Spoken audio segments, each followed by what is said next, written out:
ನಮಸ್ಕಾರ ಆಹಾರ ಪ್ರಿಯರೇ, ನಾನು ನಿಮ್ಮ ಉಮಾ. ಆನ್ಲೈನ್ ಅಡುಗೆಗೆ ಸ್ವಾಗತ.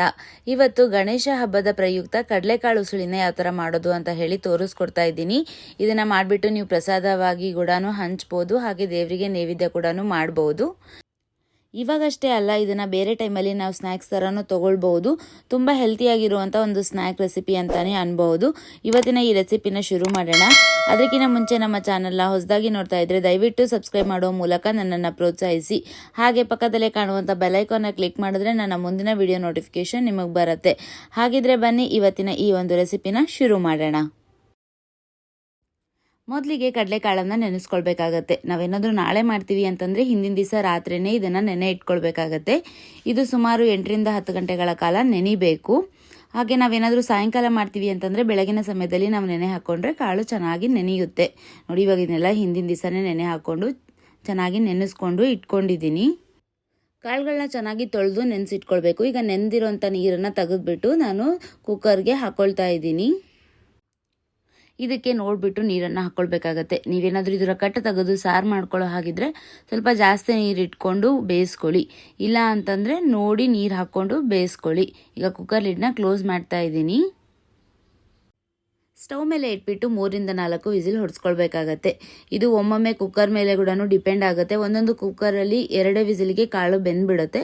ಇಲ್ಲ ಅಂತಂದರೆ 3 ರಿಂದ 4 ವಿಸಿಲ್ ಹೊಡೆಸ್ಕೊಳ್ಬೇಕಾಗತ್ತೆ. ಇವಾಗ ಪ್ರೆಷರ್ ಎಲ್ಲ ರಿಲೀಸ್ ಆಗಿದೆ. ನಾನು ತೆಗೆದ್ಬಿಟ್ಟು ನೋಡ್ತಾ ಇದ್ದೀನಿ. ಕಡಲೆಕಾಳು ತುಂಬ ಮೆತ್ತು ಕೂಡ ಬೇಯಬಾರ್ದು. ಕರೆಕ್ಟಾಗಿರುವಂಥ ಹದದಲ್ಲಿ ನಾವು ಬೇಯಿಸ್ಕೊಳ್ಬೇಕಾಗತ್ತೆ. ನೋಡಿ, ನಾನು ಈಗ ಒಂದನ್ನು ಸ್ಮ್ಯಾಶ್ ಮಾಡಿಬಿಟ್ಟು ತೋರಿಸ್ತೀನಿ. ಅಷ್ಟು ಬೆಂದರೆ ಸಾಕು. ತೀರಾ ಮೆತ್ತಗಾದ್ರೂ ಚೆನ್ನಾಗಾಗೋದಿಲ್ಲ. ನೋಡಿ, ಇಷ್ಟ ಆದರೆ ಕರೆಕ್ಟಾಗಿ ಆಗಿದೆ ಅಂತ ಹೇಳಿ. ಈಗ ಇದನ್ನು ನೀರನ್ನೆಲ್ಲ ಶೋಧಿಸ್ಕೊಂಡು ಇಟ್ಕೊಳ್ತೀನಿ. ಆಮೇಲೆ ಒಂದು ಕಡಾಯಿನ ಸ್ಟವ್ ಮೇಲೆ ಇಟ್ಕೊಂಡಿದ್ದೀನಿ. ಅದಕ್ಕಾದ ನಂತರ ಅದಕ್ಕೆ 3 ಚಮಚದಷ್ಟು ಎಣ್ಣೆನ ಹಾಕ್ಕೊಳ್ತಾ ಇದ್ದೀನಿ. ಎಣ್ಣೆ ಚೆನ್ನಾಗಿ ಬಿಸಿ ಆಗಲಿ. ಎಣ್ಣೆ ಬಿಸಿ ಆದ ನಂತರ ಒಂದು 1/4 ಚಮಚದಷ್ಟು ಸಾಸಿವೆ ಹಾಗೆ 1/4 ಚಮಚದಷ್ಟು ಜೀರಿಗೆಯನ್ನು ಹಾಕ್ಕೊಳ್ತಾ ಇದ್ದೀನಿ. ಇವೆರಡು ಚೆನ್ನಾಗಿ ಚಿಟಗುಟ್ಲಿ. ಆಮೇಲೆ ಒಂದು ಒಣಮೆಣಸಿನಕಾಯಿನ ಮುರಿದ್ಬಿಟ್ಟು ಹಾಕ್ಕೊಳ್ತಾ ಇದ್ದೀನಿ. ಹಾಗೆ ಒಂದು 2 ಕಡ್ಡಿಯಷ್ಟು ಕರಿಬೇವನ್ನ ಹಾಕ್ಕೊಳ್ತಾ ಇದ್ದೀನಿ. ಹಾಗೆ ಸ್ವಲ್ಪ ಹಿಂಗನ್ನು ಹಾಕ್ಕೊಳ್ತಾ ಇದ್ದೀನಿ. ಆಮೇಲೆ 1/2 ಇಂಚಷ್ಟು ಶುಂಠಿನ ತುರಿದ್ಬಿಟ್ಟು ಹಾಕ್ಕೊಳ್ತಾ ಇದ್ದೀನಿ. ಉಸುಳಿಯಲ್ಲಿ ಈ ಶುಂಠಿಯ ಫ್ಲೇವರ್ ಚೆನ್ನಾಗಿರುತ್ತೆ. ಹಾಗೆ 4 ಹಸಿಮೆಣಸಿನಕಾಯಿನ ಸಣ್ಣದಾಗಿ ಹೆಚ್ಕೊಂಡ್ಬಿಟ್ಟು ಸೇರಿಸ್ಕೊಳ್ತಾ ಇದ್ದೀನಿ. ಇದನ್ನೆಲ್ಲ ಹಾಕ್ಕೊಂಡು ಚೆನ್ನಾಗಿ ಫ್ರೈ ಮಾಡ್ಕೊಳ್ಬೇಕು. ಶುಂಠಿ ಹಾಗೆ ಹಸಿಮೆಣಸಿನಕಾಯಿ ಎಲ್ಲ ಚೆನ್ನಾಗಿ ಬೇಯಬೇಕು. ಹಾಗೆ ಒಂದು 1/4 ಚಮಚದಷ್ಟು ಅರಿಶಿನ ಪುಡಿನ ಹಾಕ್ಕೊಳ್ತಾ ಇದ್ದೀನಿ. ಇದನ್ನೆಲ್ಲ ಹಾಕ್ಕೊಂಡು ಚೆನ್ನಾಗಿ ಮಿಕ್ಸ್ ಮಾಡ್ಕೊಳ್ಬೇಕು.